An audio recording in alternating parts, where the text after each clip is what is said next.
બહુ મોટી વાત નથી, પણ પૈસાને સન્માર્ગે વાપરવા માટે ભગવાનની દયા હોવી જોઈએ.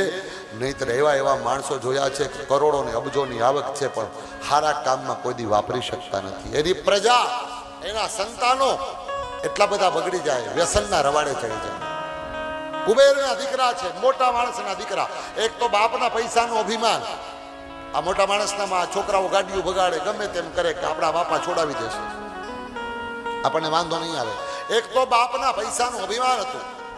બીજું, રુદ્રસ્યાનુચરો ભૂત્વા સુદૃપ્તો ધનદાત્મજો કૈલાશો પવને રમ્યે મંદાકિન્યામ મદોત્કટો.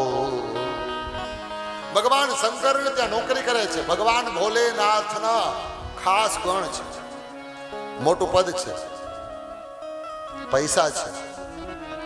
અને ત્રીજું ખતરનાક કારણ યુવાની. યુવાની છે ને એ ભલભલાને ફસાવે. 6 રીપુ હેરાન કરતા યુવાનોમાં. યુવાનો સાવધાન રહેજો.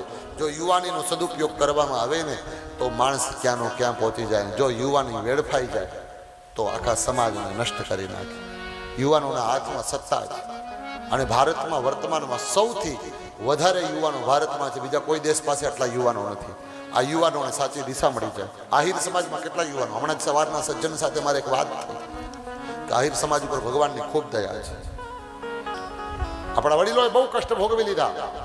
આપણી માતાઓ બહેનોએ માટી કામ કર્યા, ખેતરના કામ કર્યા, ખેતીના કામમાં દુષ્કાળમાં જીવન ગુજાર્યું, અતિશય દારૂણ ગરીબીમાં જીવન પસાર કર્યો. પણ વર્તમાન સમયમાં આહિર સમાજ ઉપર દ્વારકાનાથે દયા કરી ને એવું લાગે છે. આ પટામાં ભગવાને એટલી કૃપા કરી છે. ઘરોઘર ગાડીઓ છે, 4 વ્હીલર છે, ખાધે પીધે કોઈ દુખી નથી, પૈસાની તાણ નથી.